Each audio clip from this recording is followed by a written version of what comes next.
¿Qué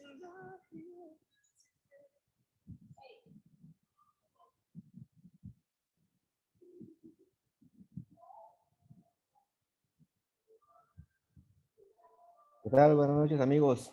Bienvenidos a un programa más de GAFE Consultores. Aquí en GAFE Educa, pues siempre todas las semanas les traemos temas relevantes, ¿verdad? Para todos ustedes, tanto para empresarios como para universitarios y también para dueños de negocios que quieren recibir, ¿verdad? Nueva información que les permita ir creciendo en cada uno de sus negocios y, ¿por qué no decirlo? También incrementar su rentabilidad, ¿verdad? En esta oportunidad, pues, tenemos un invitado muy especial. Él es de Costa Rica. Él es Jack Torres.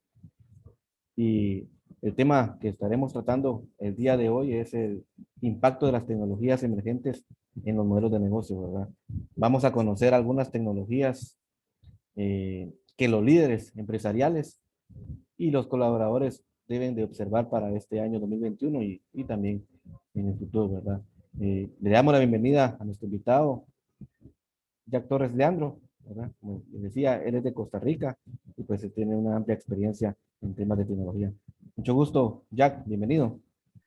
Hola Marvin, ¿qué tal? Un gusto saludarte acá de Costa Rica y bueno, para todos los de GAFI Consultores y este espacio, mi gratitud por permitirme venir a conversar un poco sobre lo que estamos observando en esta nueva era que ha venido a revolucionar los modelos de negocio a partir del uso de las tecnologías emergentes. Entonces estamos a tu orden. Gracias, Jack. Y pues para empezar, ¿verdad? Para conocer un poco de nuestro invitado del día de hoy, cuéntanos un poco sobre Jack Leandro. Un poco más de ti, ¿quién es Jack? Bueno, ya que es una persona que ha dedicado la mitad de su vida a estudiar y a trabajar para y por el bien común, he estado muy permeado en el campo social, trabajando para empresas pequeñas, medianas y grandes empresas. Y también me he venido especializando en los campos de estrategia, en la administración de proyectos, en la parte financiera y sobre todo en un tema que ha estado inerte en el mundo y es la innovación. Casualmente, luego de 6 años de mucho esfuerzo y gracias a la ayuda de Dios, durante este mes de mayo, en algún momento estaré presentando mi tesis doctoral, ya para como requisito para graduarme en esta línea de trabajo. Y estamos trabajando, generando conocimiento. También tenemos varios espacios donde intercambiamos con una serie de expertos a nivel latinoamericano y en el cual interactuamos y buscamos soluciones ante estas nuevas oportunidades que el mundo nos presenta y nos ha invitado a transformarnos. Gracias, Jack, ahí por tu explicación, ¿verdad? Para conocer un poco de nuestro invitado. Y antes de entrar en la materia del tema del día de hoy, pues siempre en Graphic Consultores hacemos una encuesta, ¿verdad? Que va relacionada siempre al tema de nuestro invitado o el tema que vamos a tratar con nuestro invitado. Y en esta oportunidad pues hicimos una pregunta así general, ¿verdad? Porque la idea era conocer un poco sobre cómo miraba nuestra audiencia el tema de la tecnología, ¿verdad? Y pues la pregunta que hicimos fue, ¿crees que la tecnología ha revolucionado la forma en que las empresas han gestionado los desafíos de estos últimos años? Y el 83% indicó que sí, el 4% indicó que no, y el 13% pues indicó que solo una parte, ¿verdad? Que solo la tecnología pues ha sido parte de estos cambios, ¿verdad? Para poder ir avanzando en estos desafíos, ¿verdad? Principalmente el desafío que empezamos el año pasado, ¿verdad? Donde todas las empresas pues tuvieron que hacer cambios en todos sus procesos. Entonces, ¿cómo ves estos resultados? Te los repito, el 83% indicó que sí, el 4% no, y el 13% indicó que solo una parte. Bueno, Marvin, era de esperarse, ¿no? Actualmente estamos viviendo un poder explosivo y quizás el nunca antes visto en cuanto al crecimiento exponencial de las tecnologías emergentes. ¿Por qué? Vemos economías cerradas en diferentes latitudes del orbe, donde el intercambio de productos y servicios en diferentes regiones cada vez más se ha estrechado. Actualmente hay estudios que dicen que avanzaremos casi 20.000 años por este proceso de aceleración tecnológica. Y esto lo vemos un claro ejemplo el tema de la vacuna del COVID. Cuando antes, en los procesos para poder establecer ya a ciencia cierta si una vacuna iba a poder ser introducida en el mercado, llevaba un periodo de investigación, un periodo de prueba y un periodo de desarrollo. Vemos cómo esos tiempos que pasaron de años se acortaron a meses.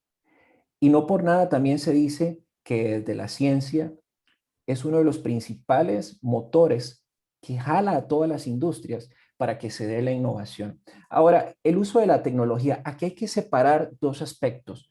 Muchos de los empresarios consideran que las tecnologías, por ejemplo, el blockchain, que se podríamos hablar de la economía de la confianza, o si no, los algoritmos, inteligencia artificial, el Internet de las cosas, podríamos hablar de la economía de los datos también, son aspectos eh, accesorios en el tanto que los entendamos como vehículos, pero no son el fin en sí mismo. Y esto sí quiero apuntalarlo muy bien porque ha habido una disonancia en lo que se ha entendido de la tecnología, Internet de las cosas, el blockchain, procesos robóticos. Bueno, vemos ahora cómo los negocios basados en las plataformas se ha vuelto una moda también. Pero a muchos empresarios que hemos podido conversar les hemos hecho la siguiente pregunta: ¿qué va a suceder después? ¿Qué va a suceder después de que ya en esos mercados se encuentren saturados? Y aquí es donde espacios como este reviste un valor importante. ¿Por qué? Porque permite dar a conocer la democratización del conocimiento. El conocimiento antes estaba muy privado para una cierta parte de la población, en el caso tuyo, en el caso mío, que hemos tenido el privilegio de estudiar. Más sin embargo, no todos han tenido esas oportunidades. Y hoy en día estamos hablando de consumidores, pero también los no consumidores. Y los no consumidores se encuentran en la base de la pirámide, aquellos que hoy día viven con escasos $2 o $3 diarios. Necesitan las principales necesidades en la pirámide de Maslow, si hablamos de la educación, la salud, la alimentación, el hogar.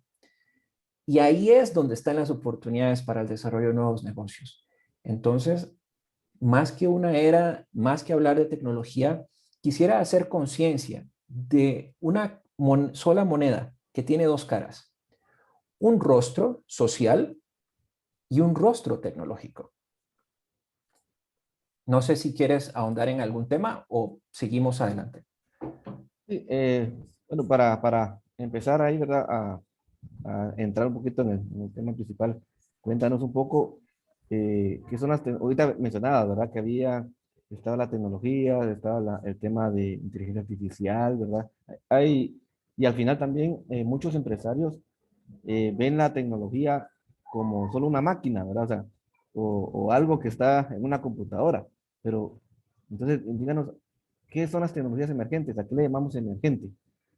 Emergente es todo lo que está sucediendo hoy. De hecho, el Internet de las cosas, que ha sido algo como novedoso en diferentes industrias, siempre ha estado ahí también. Solo que como en todo momento tiene una moda. Por ejemplo, la palabra innovación. En un estudio que realicé recientemente, en una revisión de casi 50 años del caminar de la palabra innovación, para contarle a tu estimable audiencia, parte desde los 1800. Y eso data desde la Revolución Francesa, donde estaba la guillotina, por ejemplo, y se habla de la guillotina, más no lo que había antes para castigar a las personas que cometían actos indebidos. Se les pasaba una rueda por la cabeza y los, las personas que en ese momento ostentaban puestos de poder se preocupaban porque las personas sufrían mucho durante el proceso. Entonces sale la invención de la guillotina, siendo uno de los principales elementos innovadores que estuvo, por así decirlo, en el mercado, para hacerlo más en la jerga que estamos, en el campo empresarial, por casi 200 años. Y entonces, si nos vamos a los 1800, un economista, Jean-Baptiste Say, decía que la innovación es el cambio o las decisiones que tomamos todos los días. Después, en 1934, nace el padre de la innovación, ya más específicamente hablando, un economista también, Joseph Adolf Schumpeter, austriaco, de origen austriaco, donde decía, bueno, tenemos que estar constantemente destruyendo lo viejo para poder crear lo nuevo. Y aquí me permite claramente introducir dos aspectos que son fundamentales. ¿Cuál es el principal reto para las empresas hoy con el uso de las tecnologías? No es la tecnología, sino la capacidad que tengan de poder redefinirse a sí mismas a un ritmo cada vez más rápido. Y esto nos puede llevar a dos preguntas fundamentales. La primera, si vemos cambios tan dramáticos en los mercados, y aquí hago un paréntesis, por ejemplo, en mi nación, y seguramente pasó igual en Guatemala, hubo un cierre en el campo empresarial, pero ¿qué aprendieron las empresas durante ese cierre? ¿O qué tan rápido pudieron transformarse? ¿Qué tecnologías utilizaron? Pero acá viene un tema. La propia organización le estaba dando seguimiento a los cambios y necesidades de sus consumidores. Y viene otra segunda pregunta fundamental. Si bien tenemos fuerzas tecnológicas que están impulsando cambios que en algún momento del tiempo van a desacelerarse, la interrogante hoy es cómo nos adaptaremos. No por nada quisiera contarte que el Banco Interamericano de Desarrollo y otros grupos de interés importantes han definido que el futuro será marcado por la propia capacidad de la nación para establecer nuevos puestos de trabajo. Y aquí es donde los trabajos siempre han cambiado. Si lo ves desde la historia, ha venido cambiando a partir del concepto de destrucción creativa. Y aquí dejo una interrogante y hago un ejemplo pedagógico para poder explicar mejor lo que quiero dar a conocer. ¿Qué hubiera pasado si los trabajos no hubieran cambiado a lo largo del tiempo? Les pregunto, ¿usted se imagina si en algún momento los caballos hubieran podido votar? ¿Qué hubiera sucedido con el desarrollo de los automóviles? Henry Ford no los hubiera podido desarrollar. Y así sucede en muchas organizaciones e inclusive en muchas sociedades. Todos creen tener la razón, pero también, como bien lo dice la profesora de la Universidad de Stanford, Carol Dweck, que habla que el ser humano tiene dos tipos de pensamiento. El pensamiento lineal, que es el que vive a partir de todas las lecciones del pasado y de los éxitos, y ya tiene un patrón de comportamiento. Es decir, ese mismo patrón de comportamiento que le dio resultado antes, lo refiere al hoy y al futuro. Entonces ahí los resultados por sí mismos van a ser poco alentadores. Pero también el pensamiento exponencial es aquel que nos permite ya no ver o pensar fuera de la caja. De hecho, hay muchos autores en la actualidad que manifiestan que ya no existe la caja en la innovación, que las barreras no existen. Ahora son barreras mentales y cognitivas. Entonces, ¿qué es la realidad que tenemos que entender hoy? Que si bien las aceleraciones son cada vez más vertiginosas, ¿cuál va a ser nuestra capacidad para responder ante las mismas? Pasamos de plataformas que eran más de trabajo físico, de interacción, de rituales, de consensos, de trabajo en equipo, ahora a mercados laborales digitales prácticamente en esta virtualidad. Hay una realidad que parte que si las empresas y las propias personas no tienen la capacidad de reinventarse a sí mismas, óyeme bien lo que voy a decir, de reinventarse a sí mismas, ni tener la suficiente motivación intrínseca. Y aquí me voy a referir a Angela Duckworth, profesora que habla en su libro The Great sobre el tema de la pasión. Esa pasión que agita internamente el ser de las personas es lo que tiene que mover esas barreras llamadas el status quo, la inercia y la miopía estratégica, que son muchas veces las que detonan que no solamente la tecnología puede ser un aliado estratégico, sino que las propias personas sientan la confianza y la seguridad psicológica para desempeñarse mejor en sus puestos de trabajo. Bueno, bien, ahorita pues, como conversabas, muchas tecnologías o muchas innovaciones han surgido por las mismas necesidades, ¿verdad? que la población, bueno, en el mundo ha ido teniendo. Decías, pues el año pasado, aunque ya existían empresas que vendían online, ¿verdad? O que hacían entregas, ¿verdad? A domicilio, cuando entró la pandemia, pues vino, como decíamos, o como decíamos aquí en Guatemala, ¿verdad? Los obligó, ¿verdad? Obligó al resto de empresas a que también entraran a ese mundo, ¿verdad? De la tecnología o de la venta online y la entrega a domicilio, ¿verdad? Pero las empresas deben de esperar ya a que haya una necesidad de esta magnitud para poder innovar, porque realmente el ser humano, ¿verdad? Si no lo presionan o si no se ve obligado, muy difícilmente entra a hacer un cambio, ¿verdad? Entonces, habrán otras formas donde las empresas, los empresarios deben de entrar en un proceso de innovación constante o crees que solo por una necesidad es que el ser humano va a innovar o se pone a innovar. No, sin lugar, esa es una excelente pregunta y me permite introducir otro tema que he venido escribiendo y desarrollando conocimiento alrededor del mismo, y es cómo liderar el futuro. ¿Cuál? Aquí viene la primera interrogante que todo empresario debe estar haciéndose hoy. ¿Cuál es el mejor futuro organizacional que puede tener su empresa? ¿Cómo lo está viendo? Y en esa visión, que si imagináramos un carro o una luz larga, ¿no?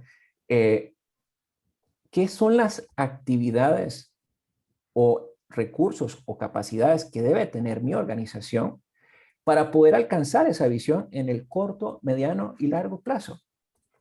El tema es que somos cortoplacistas. Hay un estudio muy interesante que se desarrolló en la Universidad de Harvard que habla que los latinoamericanos o el emprendedor latinoamericano es más cortoplacista que de largo plazo y de ahí les da miedo las inversiones de largo plazo. Por ejemplo, si hablamos de la empresa Toyota, Toyota es uno de los mejores ejemplos que hay en el mundo donde se han escrito alrededor de casi 20,000 publicaciones científicas de lo que es el efecto de Taylor, uno de los padres de la ingeniería industrial y que vino a fomentar la productividad dentro de las organizaciones, pero también se hablaba cómo Toyota tuvo que empezar a trabajar su cultura paulatinamente. Esa palabra que muchos la hablan, pero pocos conocen su importancia y su practicidad para poder encontrar los comportamientos, los códigos, los artefactos, esas cosas que dentro de una organización le llamamos la interacción humana que tiene que haber en los diferentes niveles. Recordemos que se ha cometido una falacia atomicista de entender a la organización como un único elemento.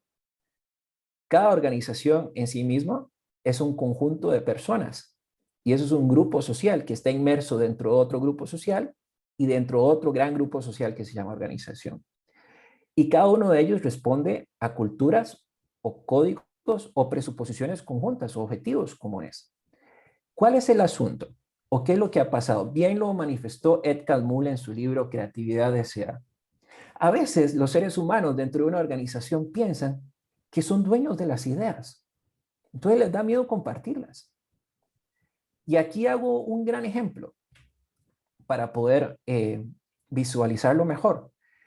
No sé si alguna vez los que nos están oyendo o nos verán han hecho rafting, que es que vas en un bote con un grupo de personas remando por aguas turbulentas en un río. Muy bien. ¿Qué es lo que le dice a usted el instructor a los remeros? Remen lo más rápido posible y que la corriente no los alcance. ¿Qué pasa en el momento en que uno de los remeros no tenga la misma visión o el mismo propósito de remar tan rápido como sea posible? El bote pierde estabilidad. Entonces, uno de los conceptos en que se está hablando mucho en administración hoy más que nunca es lograr esa estabilidad organizacional desde un punto de vista dinámico. ¿Cómo? Donde todos estemos en el mismo barco. Martin Luther King lo dijo en uno de sus grandes discursos. Todos llegamos al mismo punto en diferentes balsas. Ahora nos toca montarnos juntos en el mismo barco para alcanzar nuestros sueños. Y eso es lo que necesitan las organizaciones. Entender que ya no existen esos feudos, esos miramientos o esos egoísmos de poder compartir el conocimiento. Y acá lo que estabas diciendo muy bien, hay que pensar en innovación. Pero cuando pensemos en innovación, no pensemos en ciencia cuántica, no pensemos en un Stephen Hawking, no. Pensemos como seres humanos que todos los días tomamos decisiones. El ser humano toma entre 350 y 2.500 decisiones diarias. Y ahí no estás pensando en la tecnología. Lo que está haciendo el ser humano es que se está reinventando, se está rediseñando. Y también en ese cambio que se produce, se refleja a su entorno inmediato, al trabajo, a la geopolítica, sus comportamientos, sus actitudes, y son, al final del día, resultan en un grupo social. Pero acá es donde uno de los padres del comportamiento organizacional positivo, Martin Seligman, a quien recomiendo vehementemente si usted es empresaria y desea entender cómo poder cambiar el comportamiento en momentos turbulentos, Martin Seligman es su mejor opción. Ha escrito un libro maravilloso que se llama Florecer. Y él en una de sus apreciaciones decía, bueno, el ser humano tiene una búsqueda auténtica de la felicidad. Lo dijo Aldous Huxley, lo dijo Orwell, lo dijo Séneca y lo han dicho muchos filósofos. Pero él entendió también que la felicidad auténtica ya no la podía limitar a un propio contexto de sentido de pertenencia o a estar haciendo cosas que trascendieran más que mi propia persona, sino a cómo sentirme seguro, cómo tener un balance entre la vida y el trabajo. Y entonces aquí requerimos en la innovación ¿para qué? Para saber exactamente lo que podemos hacer y no tenerle miedo a la tecnología. Es falaz que la tecnología va a venir a reemplazar los trabajos del futuro. Va a venir lo que hacemos, va a venir a reemplazar, perdonen, lo que hacemos hoy. Pero también debe ser una invitación para transformarnos nosotros mismos. Pero acá viene una oportunidad. Si bien nosotros le proveemos información a la máquina, tenemos que aprender a trabajar con la máquina para poder tener diferentes escenarios de generación de conocimiento que nos hagan únicos, inimitables, raros. Y ese es el recurso que nadie nos puede quitar, y es el conocimiento tácito, ese que solo se da con el recorrer y el caminar de la vida. No es algo que se encuentre en un libro de texto, cada uno lo tiene y es propio y es auténtico. Y acá viene uno de los temas que es interesantísimo, que si me permites lo quisiera introducir, y es la oportunidad también que tenemos de satisfacer nuevas demandas en el campo de la resiliencia social. ¿Por qué no hablar de innovación moral? Y cuando hablamos de innovación moral, hablemos de también la propia capacidad que tengamos nosotros mismos de escalar y de obtener nuevos valores y que esos valores sean en procura de trabajar conjuntamente. Y aquí estoy hablando de todos esos aspectos o situaciones que están implícitos en las constituciones de todo el orbe. La justicia, la dignidad, la igualdad, el trato justo. Entonces, por eso hablamos también de innovación moral y, ¿por qué no?, de innovación social. Para aprender a construir nuevos contratos sociales en donde tengamos oportunidades de aprendizaje permanente. Por eso aplaudo y cada vez que me han tenido la oportunidad de traerme a espacios a hablar de innovación, esto es una nueva forma de construcción de un contrato social. ¿Por qué? Porque hay un aprendizaje permanente. Se democratiza el conocimiento y sobre ese se puede permear a los demás. Para propiciar, y como lo decía muy bien Arquímedes, dame una palanca y moveré al mundo. Estas son las palancas que hoy día más que nunca necesitan seguir impulsándose para un mejor mañana. No sé si quieres que amplíen algo o tienes alguna consulta, por favor. Mencionabas, igual, y ahorita se me vino a la cabeza, ¿verdad? A la mente, cuando en las empresas buscan ya sea innovar o simplemente implementar una tecnología, ¿va? Que vieron afuera, ¿verdad? Sí, Eh, los mismos empleados o la gente, ¿verdad? Los colaboradores de las empresas ponen cierta resistencia. Sí, Bueno, yo lo he escuchado, ¿por qué? Porque, bueno, si traigo esta tecnología, si traigo esta máquina o si hago esta innovación, eh, va a haber desempleo, ¿verdad? Me van a despedir. Entonces, muchas veces hay resistencia en la misma gente, ¿verdad? Porque, o sea, o aquí en Guatemala, ¿verdad? Yo creo que en diferentes partes del mundo, ¿verdad? Tecnología, pues lo amarran va a haber menos trabajadores, ¿verdad? ¿Cómo, cómo poder, como decías ahí, ¿verdad? En tu explicación, cómo las empresas pueden buscar ese apoyo en el resto del equipo de la empresa y buscar esa alineación para poder implementar o poder innovar, porque, como te decía, si yo innovo, puede ser que mañana yo esté fuera de la empresa. Entonces, ¿cómo podemos buscar esa alineación entre innovación y que la gente apoye esa misma innovación? sí, y eso es una muy buena pregunta y gracias por hacerla. Yo quisiera manifestar algo que es importantísimo. Y aquí es un tema de los principales tomadores de decisión dentro de las organizaciones. Estos, los ejecutivos, tienen que mirarse realmente a los ojos y dejar el conocimiento que es obsoleto. La única forma hoy en día que cualquier organización pueda salir adelante es en el tanto se logren empoderar a las personas, se les trate con respeto, se les promueva un ambiente psicológico seguro donde puedan permitirse fracasar. ¿Y por qué digo fracasar? Y esto es algo apasionante y que podríamos hablar horas de horas, pero voy a tratar de sintetizarlo de la mejor forma posible. ¿Por qué? Porque nosotros desde que estamos en la base de nuestra educación, nos enseñan que tenemos que pasar mediante una nota. Pero déjame contarte y les cuento que en Finlandia, uno de los principales países donde hay mayor desarrollo económico, una nación que impulsó a Nokia a estar en la palestra de las naciones como uno de los principales proveedores en el servicio de las telecomunicaciones. Desde las propias bases le enseñan a los niños el emprendedurismo, les enseñan la negociación, les enseñan habilidades blandas, la comunicación, por ejemplo, el liderazgo. Y les enseñan estas habilidades para poder empezar a entender las alianzas público-público o público-privadas. Y sobre todo, les premian estos esfuerzos. Y entonces ve cómo aquí viene un tema.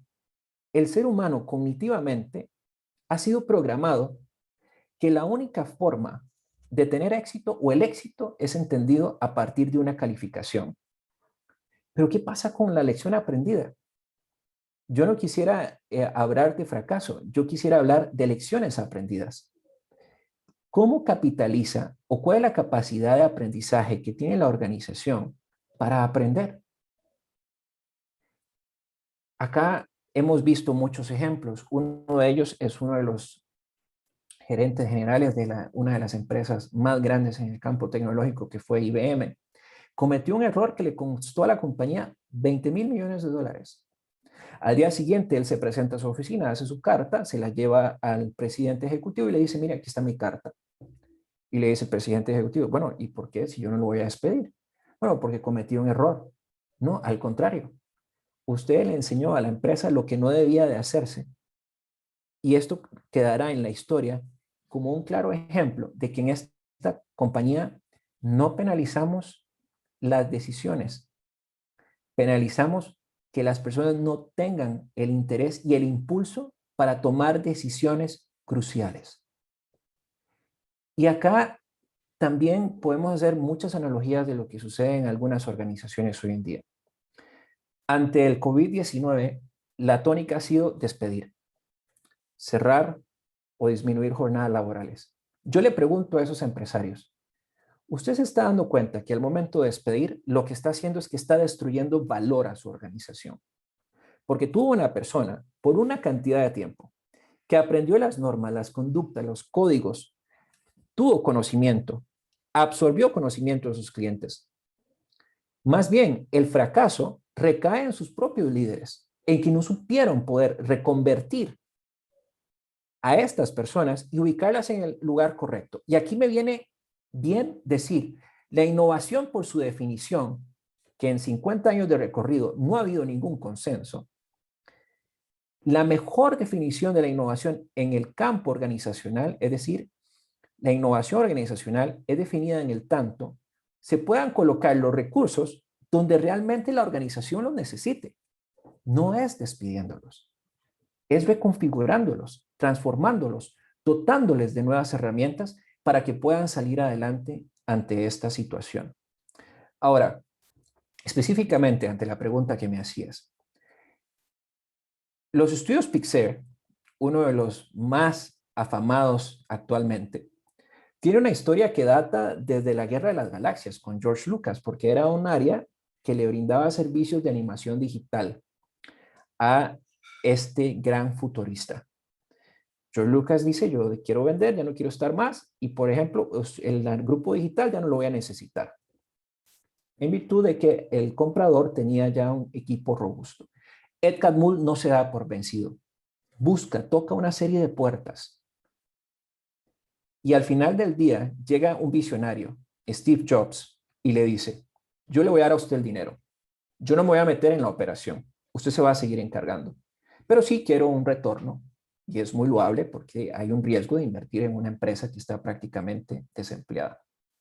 Ed Catmull hace un proceso de reconfiguración organizacional y sobre todo trabaja en la cultura, pero en la cultura entendiéndola, que todas las personas tenían que estar comprometidas con un único objetivo, y ese se llamaba Pixar.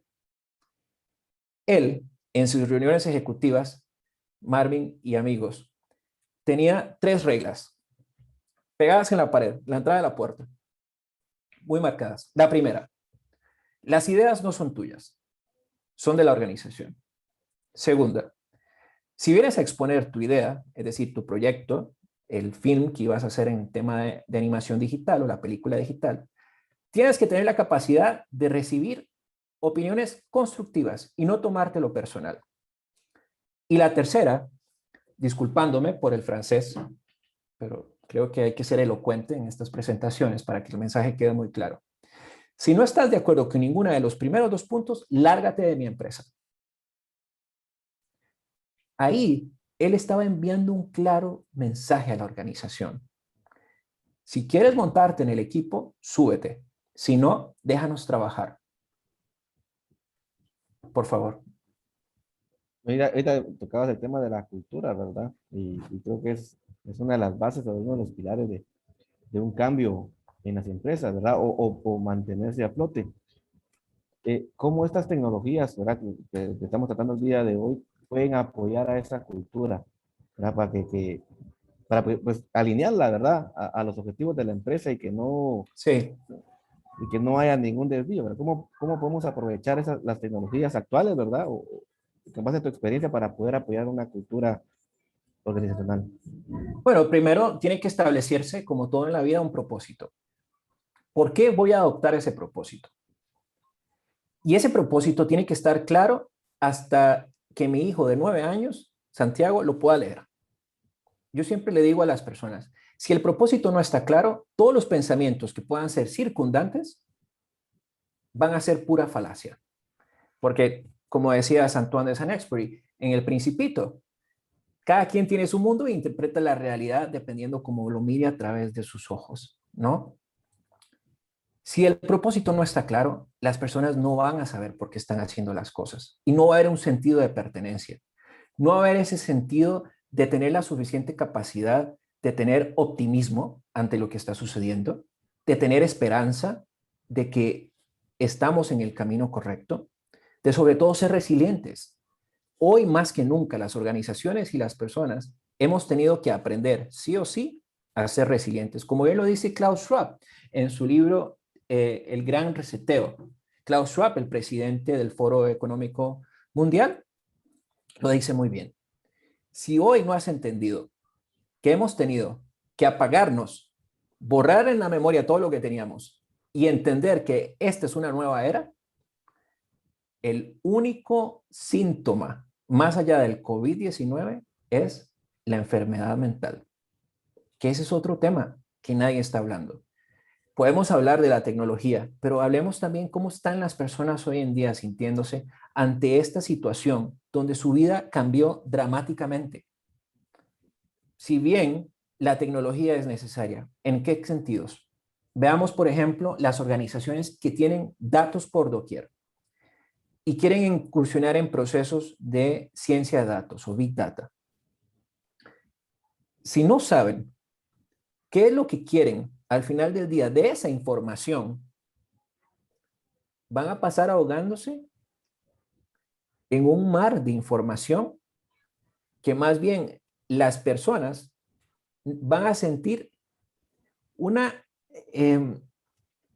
resistencia ante un método y ante el uso de los datos que es tan fundamental para la toma de decisiones asertiva. Y aquí, Marvin, vos me puedes decir, pero Jack, ¿estamos hablando de estrategia? Claro que estamos hablando de estrategia. Pero de nuevo la gran pregunta, ¿cuál es el mejor futuro posible de la organización? ¿Cómo puedes lograrlo? ¿Cuál es el portafolio de innovación que se tiene? ¿Se tiene la inversión para hacer esa innovación, para adquirir esa tecnología? Y esa tecnología tiene que entenderse que va a trabajar de la mano del ser humano. No es que viene a reemplazarlo. Cuando escucho personas dentro de una organización y dices que vamos a adoptar una nueva tecnología, la gran pregunta, como lo dice Simon Sinek en su libro, ¿por qué? Mejor dígame primero el por qué. Comentemos el por qué. Y ese por qué va a poder alivianar todo ese momento de cortisol que empieza a subir y subir y subir, y que al final se ve en lo que dice uno de los grandes autores que lo recomiendo al máximo, se llama Jeffrey Schaefer, es profesor de la Universidad de Stanford, que habla sobre la contaminación humana dentro de las organizaciones. Nosotros mismos contaminamos a otras personas sin darnos cuenta. Cuando somos negativos, cuando no somos propensos al cambio, cuando no nos gusta lo que está sucediendo. Y precisamente por eso hago un llamado vehemente a que dentro de las organizaciones se establezcan espacios seguros, círculos de confianza, donde las personas tengan voz y voto y de manifestarse hoy más que nunca cómo se sienten. Vemos grandes avances, sin lugar a dudas, por ejemplo, en el campo de la industria agrícola, en el campo de la agricultura específicamente, o si no, en el campo de la bioeconomía, pero voy a referirme más al tema de la agricultura para hacer ejemplos más precisos, cómo a partir de sensores, cómo a partir de drones, cómo a partir de teléfonos inteligentes, cómo a partir de conexiones de Internet, un agricultor puede maximizar y puede sacarle mayor rédito a su gestión en la cosecha con el uso racional de los productos que necesita, con el uso adecuado del agua, saber dónde está teniendo problemas su cultivo, dónde está la tierra más contaminada y en dónde no, o en dónde sí. Y sobre ello tomar acciones inmediatas. Y cómo a través de un dron puede tomar una foto tridimensional donde puede establecer los mejores lugares para cultivar. Ahora, como sucede en el mundo, el agua es un bien que ya entró a los mercados internacionales y eso lo sabemos vos y yo y los que nos escuchan y nos ven. Pero también vemos cómo se han habido avances en el campo de la innovación y del ingenio y de la invención, de que ya hemos visto agricultura en el océano. ¿Cómo se está cultivando en el océano? Entonces, yo le digo a las personas, ¿será que más bien usted mismo ha creado sus propias barreras para no trascender? Yo creo que eso es lo que está sucediendo hoy dentro de las organizaciones. Ya, y crees que ya que tocas el tema de la agricultura, pero igual se da en las industrias en general, ¿verdad? ¿Crees que la tecnología de hoy, o bien la tecnología del futuro, ¿verdad? Como bien decías, pues la innovación es día a día. ¿Crees que en un momento la tecnología va a ayudar al medio ambiente, ¿verdad? Al famoso clima, lo que estamos viviendo ahorita, ¿verdad? Porque realmente el clima ya pues está ya bien dañado, ¿verdad? Como hemos visto en las diferentes noticias. ¿Crees que estas tecnologías en un momento van a aportar a que disminuya esta contaminación que tenemos ahorita en nuestro clima? Sin duda, ella ya lo hace y se ha venido impulsando diferentes momentos. Hoy en día se habla sobre la economía circular, es decir, el uso adecuado de todos aquellos materiales que son residuos valorizables, y sobre ellos también hemos visto un alto porcentaje de crecimiento en empresas que han sabido aprovechar esos recursos y los han logrado tangibilizar en bienes o inclusive en servicios. Y también algo que de esto hemos podido aprender y hemos podido identificar, nada sucede si no hay un incentivo. Si no hay un incentivo, el ser humano per se no trabaja. Yo es igual como con un niño. A mis hijos, cuando les va bien en la escuela, y pues vamos y compramos un helado, o salimos a caminar o hacemos algo y los complacemos con algo. Pero hay un incentivo, hay una motivación. Acá, de nuevo, y me da pie para hablar de algo que es un tema que he venido hablando muchísimo también, y es las empresas con propósito. ¿Cuál es el propósito de la organización? Ya hoy en día no es el tema de capitalismo. Rebecca Henderson, en su libro Reimaginar el capitalismo en un mundo en llamas, nos dice que las empresas que tienen mayor visión de comunicar y de ser consistentes en sus acciones, de dar un propósito tanto a su territorio inmediato como a la geografía en particular donde tienen las operaciones, crean valor compartido. Ya no es, vemos el último resultado de la utilidad y los dividendos que se le dan a los accionistas. No, los accionistas ahora también son las personas de la propia demografía. Y vemos cómo estas empresas son las que hoy por hoy han venido teniendo mayor éxito. Coca-Cola es un claro ejemplo de esto. Si bien su producto puede tener ciertas condiciones no óptimas para la salud, a mí me gusta la Coca-Cola, debo admitirlo. No la tomo mucho, pero me gusta. Pero también vemos cómo Coca-Cola participa en proyectos sociales.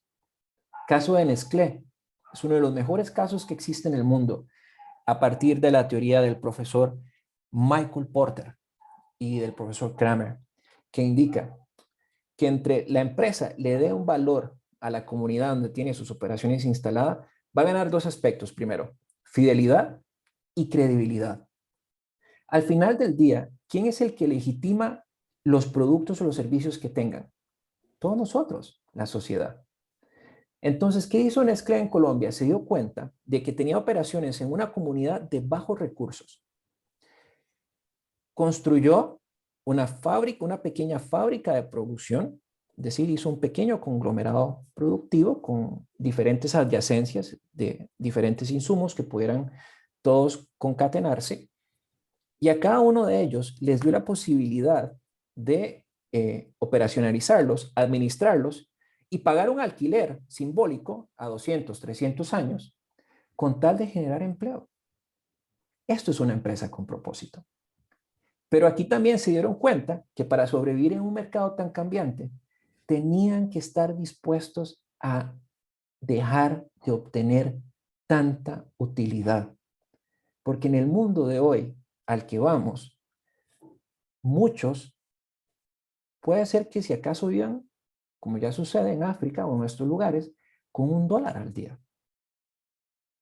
Y ellos no van a poder adquirir los productos que tal vez las grandes transnacionales o las propias empresas con capital nacional puedan desarrollar en el corto, mediano y largo plazo. Por ello, sigo insistiendo, usted, señor empresario o empresaria, si quiere generar un mayor rédito, enfóquese en, si bien tiene su mercado, su participación, perfecto, pero también enfóquese en sus no consumidores. En esa gran proporción que está en la base de la pirámide, como lo decía el profesor Prahalad, que también necesita ropa, necesita alimentación, pero no puede adquirirla. Imagínate qué gran cantidad de mercado hay ahí inexplorable. ¿Y dónde entra la innovación y la tecnología? En una ecuación muy sencilla. Tecnología e innovación para personas de escasos recursos, donde les pueda hacer la vida más sencilla y más fácil. A un precio accesible. Y aquí es donde viene cómo la capacidad que tengan las organizaciones de simplificar su estrategia. ¿En qué sentido? En la voluntad de lo que les cueste producir, y poder reducir ese margen de producción en cuanto a costos se refiere, sin perder la diferenciación de sus productos y sus servicios, pero también entender la voluntad que tienen sus clientes de pagar. Porque en un mundo donde los ingresos han venido reduciéndose cada vez más vertiginosamente, si antes teníamos que comprar 2 bolsas de arroz para sobrevivir 2 meses o un mes, seguramente algunos estemos pensando en que ya no vamos a comprar 2, vamos a comprar una. Y la vamos a ir manejando, ¿verdad? En el tiempo para poder, entre más que perdure y poder armonizar los costos con la vida. Sí. Jack. Y aprovechamos un espacio para saludar a nuestros amigos que nos han estado ahí escribiendo en nuestras redes sociales, ¿verdad? A Enrique, a Jorge, eh, a Víctor y a Adolfo. Y pues también nos hacen una pregunta ahí para Jack, ¿verdad? Para nuestro invitado el día de hoy. Dice, hay un aspecto súper importante Ujú. que ha estado mencionando y es trascender. Así es. Y sabiendo que esto se aplica de forma general, la pregunta es, ¿cuáles serían para usted los pasos o aspectos vitales necesarios para poder trascender? Gracias, señor Adolfo, por la pregunta. Es muy importante y qué bueno que el mensaje ha ido calando. Trascender es lo que tenemos que ir programando a las personas. ¿Cómo trascendemos? Muy bien. Aquí lo podemos ver desde diferentes aceras o diferentes perspectivas. Lo voy a hablar como individuo y para esto no hay recetas. Para esto no hay eh, guiones específicos. Sí hay algunos patrones que uno podría seguir. En primer lugar, ¿dónde se encuentra usted hoy? ¿Cuáles son sus necesidades hoy? ¿Las está pudiendo satisfacer? ¿Sí o no? Partamos de que la respuesta es no. ¿Qué hago? Tengo que estar presente en ese momento y entender que no puedo remar solo. Necesito la ayuda de alguien más. Comparta su visión, comparta sus ideas. Hoy en día he visto como desde jóvenes estudiantes, desde la academia, porque también soy profesor en varias universidades y aquí en una universidad en Costa Rica, en el estado, y también he ido a dar ponencias a nivel internacional. Hemos estado en Perú, en Colombia, hemos visto muchos casos de personas y en El Salvador también que han sabido trascender a partir de una necesidad y no les ha dado miedo fracasar y sobre todo reinventarse. Aquí no se preocupe por el qué dirán. Socialmente, a veces nos intimidamos nosotros mismos por el qué dirán. Y eso nos mina y hay una voz que nos dice, ¿qué irán a pensar de mí si me transformo? Bueno, o si me reinvento. Solo una vida hay y esto puede sonar poético o romántico o como quiera darse, no importa, pero es una realidad que ha venido escribiéndose. Si usted no está en el lugar correcto, es porque usted no es feliz. Si usted es feliz en donde lo que usted está haciendo y le dan ganas de levantarse todos los días a ir a hacerlo, usted está siendo una persona que se está realizando no solamente en el campo profesional, sino personal. Pero si eso no sucede, vaya en la dirección que crea que es la correcta. Busque esas oportunidades, interactúe con otras personas diferentes a su conocimiento o diferentes a su campo de acción o de trabajo. Cuénteles sobre sus anhelos, cuénteles sobre sus historias. Ahí en algún momento estamos creando una interacción de conocimiento porque alguien le va a replicar y le va a también contar su historia. Y van a encontrar algo que dentro de las organizaciones a veces es muy difícil y es encontrar puntos comunes. Y en algún momento usted va a poder detectar en una o en varias personas puntos comunes de interacción donde van a lograr ver una oportunidad para desarrollar un nuevo producto o servicio. En segunda instancia, cuando ya lo desarrolla, haga un prototipo, fabríquelo, pase de su mente a la realidad, a un objeto que usted pueda ver. Si es un producto, si es un servicio, diseñe ese servicio. Y luego que lo tiene, déselo a un futuro o posible comprador. Y estoy seguro que ese posible o futuro comprador al principio le va a decir, no me gusta, pero cuando se lo diga, agradézcaselo. Porque le va a decir, no me gusta por esto, esto y esto. Y luego usted va a recibir una información que le va a permitir irse al primer paso, donde usted se imaginó su producto y le va a poder incursionar nuevos elementos a su propio ser o hacia el servicio que quiere brindar, y luego va a tener una versión 2 de su nuevo producto o servicio que quiere ofrecer. Y así sucesivamente hasta intentarlo. Thomas Alva Edison, ¿cuántas veces tuvo que luchar para concretar la luz eléctrica? No sé si sabes. 1000 veces. ¿Cuántos nos quedamos a veces o hemos visto quedarse a personas en el camino, en la tercera o en la cuarta, en el cuarto momento? Y aquí es donde Angela Duckworth, en su libro The Grit, lo dice muy bien. Hay un ejercicio muy famoso en la parte del management que habla sobre la resistencia. A veces creemos que la resistencia tiene que ser física. No, es mental. Y es una lucha contra sí mismo. Se hizo un laboratorio, un experimento, donde se trajeron a los mejores atletas del mundo y los montaron una banda sin fin a correr. El ejercicio de las 20.000 horas se llama. Un atleta de alto rendimiento, pues correr por X distancias o definidas distancias a un nivel de inclinación, pues no era ser ningún problema.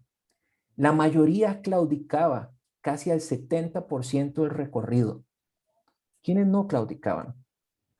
Claudicaban aquellas personas que mentalmente sabían controlar su cuerpo y su dolor para alcanzar su objetivo. Víctor Franklin es un claro ejemplo. El hombre en busca de sentido, como un psiquiatra en los campos de Auschwitz, rodeado de los principales personajes más fuertes que usted se puede imaginar, capitanes, gerentes, directores, una serie de personas. Y cómo todos ellos, físicamente y emocionalmente, cayeron, y él fue el que dio su vida por los demás. Se sacrificó, y era el que mentalmente está mejor o al que se había preparado toda su vida para un momento importante. Esa sería mi respuesta. Gracias, Jack, y a nuestro amigo Adolfo, pues, por la pregunta que nos hizo, ¿verdad? Y con base a tu experiencia, Jack, bueno, no sé si se puede, ¿verdad? Dar algunos ejemplos o ayuda de qué tipo de tecnologías eh, pueden utilizar o pueden guiar a los líderes empresariales de este mundo, ¿verdad? ¿Qué les sugerías a ellos para poder hacer el cambio o bien motivarlos a buscar soluciones o innovaciones prácticas que nos hagan, como decimos acá, la vida más fácil? Bueno, depende de las necesidades del mercado. Marvin, aquí el asunto es que no todos somos iguales. A veces consideramos, o los empresarios consideran, que el mercado es común o lineal. También hablamos de que los territorios o las regiones también son lineales. Eso es falaz. Dependerá de la circunstancia del mercado, de la industria o del segmento. Por ejemplo, no es lo mismo un producto para los millennials que hoy en día están exigiendo a sus organizaciones donde trabajan que haya un sentido o un propósito hacia la sociedad. ¿Por qué? Porque han venido con mayor conciencia. No significa que los más longevos como vos y yo tengo canas, pero es que no se me ven por la cámara, pero sí se ven bastantes, dice mi esposa. Eh, tenemos otra visión, pero también hemos tenido que aprender a adaptarnos a esta nueva era, a estos nuevos retos. Pero en cambio los millennials tienen una característica ya muy marcada de lo que quieren. Todo es por el celular. Si vos ves, muchos de ellos ni siquiera comparten su información en redes sociales. Ahora lo que buscan, y lo que hizo Facebook muy bien, y es un buen ejemplo, es que creó salas personales para hacer videollamadas grupales. Invito a Marvin, invito a mi mejor amigo, a mi mejor amiga, y somos solo nosotros 4 hablando. Y ahí están los negocios en plataforma. Otro ejemplo de los negocios en plataforma para un emprendedor, bueno, se está dando a conocer a través de la red. Marketplace, Facebook, es gratuito. ¿Quieres encontrar cualquier cosa? Métete a Marketplace. Y vemos también cómo muchas empresas fuera de este mundo, fuera del mundo de Facebook, han replicado un modelo que data de muchos años, y eso lo visualizó Jeff Bezos en su momento.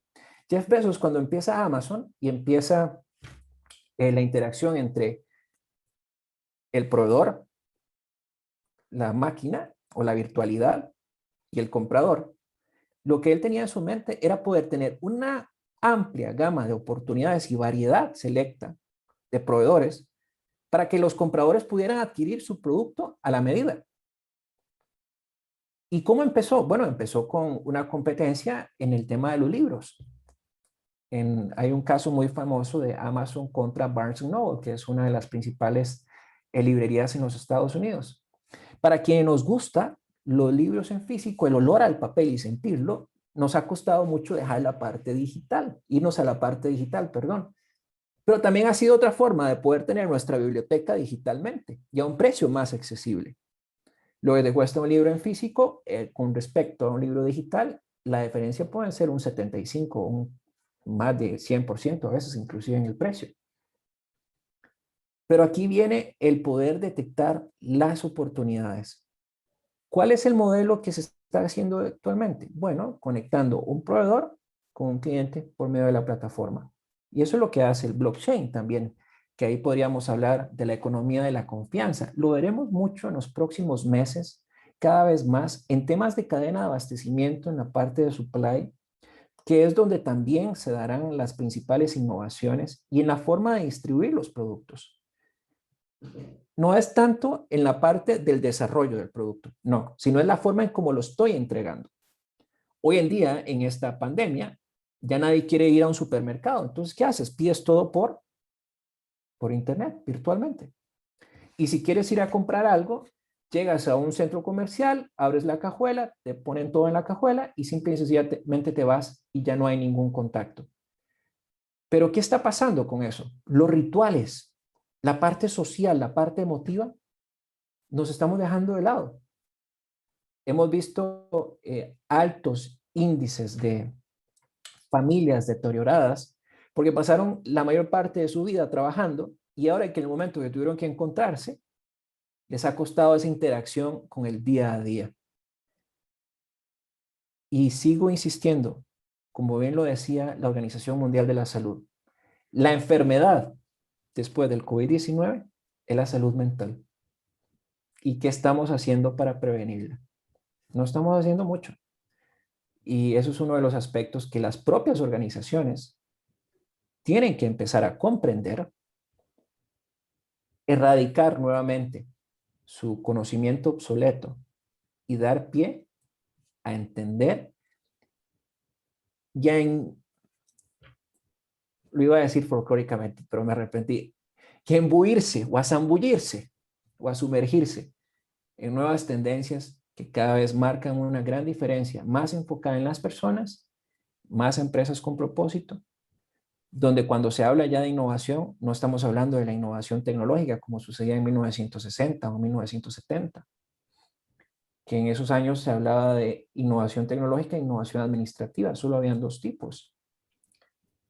Y hoy en día mira que te digo uno nuevo que se llama innovación moral, cómo nosotros podemos cambiar nuestros propios códigos, nuestras propias conductas para trascender y generar bien común.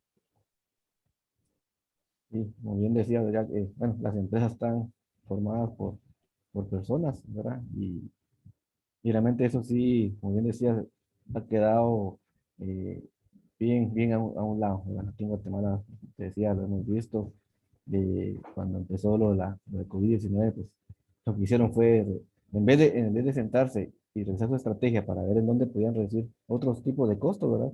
La solución inmediata fue, básicamente, fue despedir gente, ¿verdad? Entonces, y realmente eso vino a, bueno, aquí en Guatemala por lo menos vino a incrementar un poco el problema, ¿verdad? Porque, bueno, ya no hay trabajo, ya no hay dinero, ahora qué come la gente, ¿verdad? ¿Cómo va a comer la gente, ¿verdad?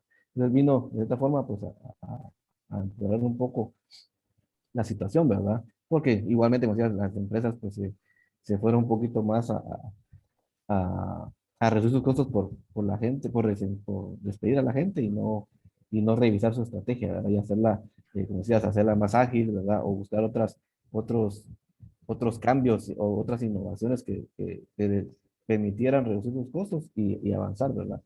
Entonces, Sí, como decía ahorita, la salud mental, ¿verdad? O sea, sin duda, sin duda sin alguna. duda. Aquí hay un profesor muy interesante que ha venido haciendo algunos escritos el profesor Michael Sandel también viene hablando mucho de esto, pero quisiera remontarme a Eric Beinhoff, que es el director ejecutivo del Instituto de Nuevo Pensamiento Económico de la Universidad de Oxford. Él dice, y él se plantea una inquietud muy válida, que creo que podría aplicar para todos nosotros en diferentes estratos o momentos. ¿Cuál es el reto que tenemos por delante en esta nueva era? El profesor Bangkok habla sobre dos aspectos y creo que son meritorios en la línea argumental que he venido a exponer el día de hoy, la cual quisiera dar gratitud por el espacio también, reiterar mi gratitud por esto. Él hablaba sobre la capacidad que tengamos para asimilar la evolución de las tecnologías físicas, entendiendo la tecnología física como, por ejemplo, los teléfonos inteligentes que hacen posible una economía compartida, que es lo que explicaba anteriormente, de que puedes adquirir todo mediante móvil, pero también algo que es importante, la tecnología social. ¿Qué es la tecnología social? Y aquí quisiera introducirla de manera somera y con mucho gusto en otra oportunidad podríamos hablar de esto. Son una forma en cómo nosotros como individuos nos organizamos tanto en el plano individual como colectivo para capturar los beneficios de la cooperación. Es decir, cómo si la tecnología física crece, cómo la tecnología social puede crecer. Por eso hablaba hace un rato de que es una moneda con dos caras, la tecnología y la parte humana. ¿Por qué? Porque tienen que aprender a coevolucionar. ¿Y cuál es la diferencia entre estas dos tecnologías? Bueno, las tecnologías físicas, como ya lo he dicho y lo he reiterado a lo largo de esta conversación, han venido evolucionando a un ritmo de la mano de la ciencia, la investigación y el desarrollo, no solamente exponencial, ahora diríamos que logarítmico, y cada vez más rápido. Pero la tecnología social es toda aquella en la forma en que nosotros podamos trascender, como bien nos lo preguntaba el señor Adolfo. Si nosotros no podemos trascender al ritmo de la tecnología física, en esos momentos es cuando nos sentimos rezagados y es cuando el comportamiento negativo nos salta a la vista. Y ese comportamiento negativo se traduce en depresión, mayores niveles de cortisol, en enfermedades que empiezan a surgir, ¿verdad? Que se empiezan a detonar por el estrés. Y eso es lo que tenemos que evitar.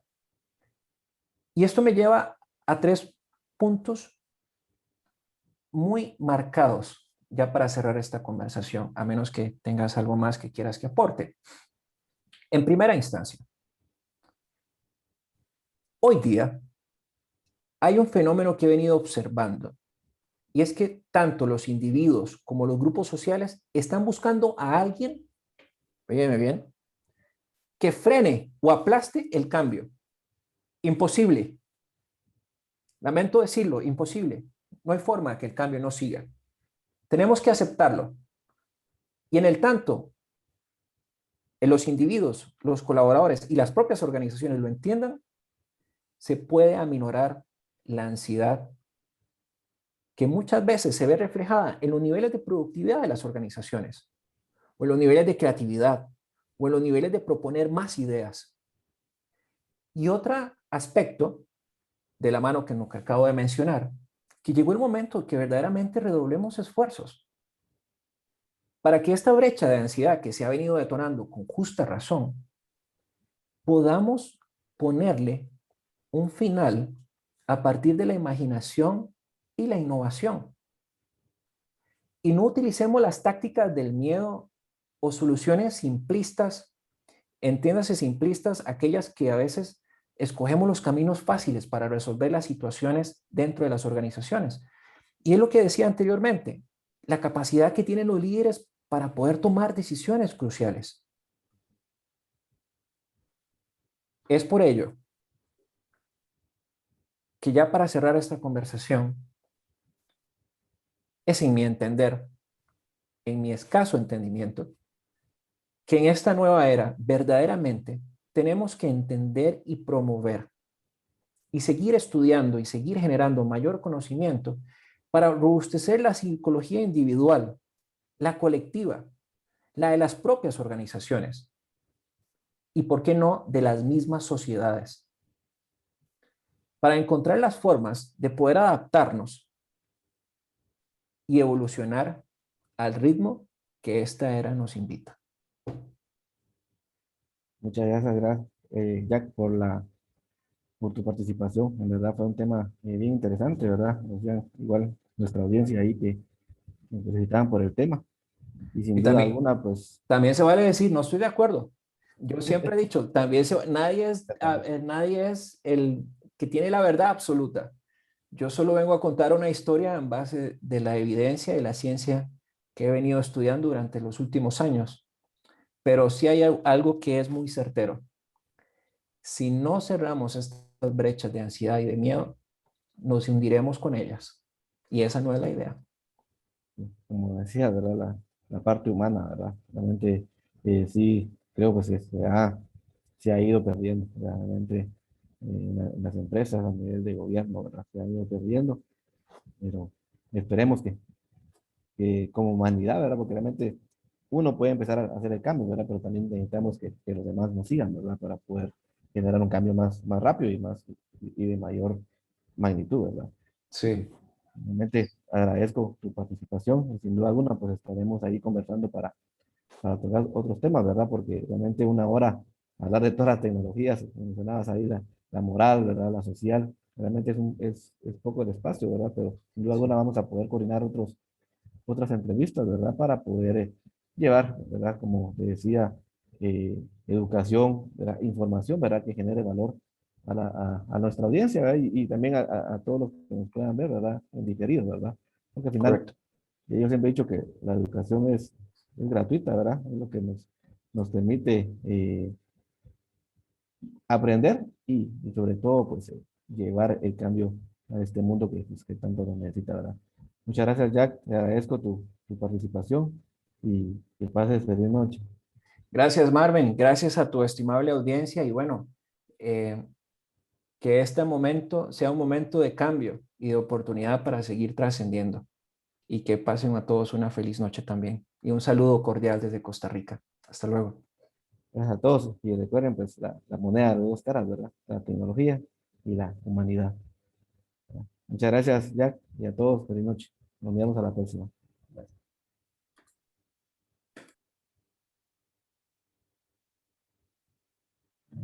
You must think that I'm into this, but I've seen this all before. Never gonna let you close to me, even though you mean the most to me.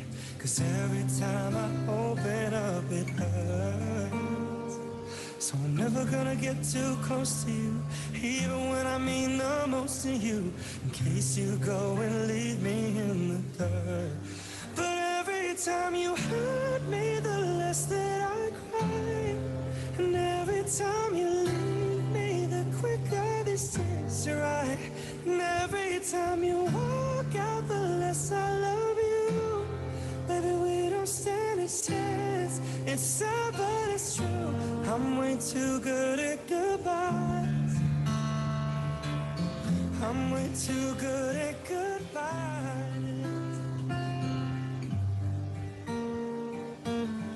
I know you're thinking I'm heartless. I know you're thinking I'm just protecting my innocence. I'm just protecting my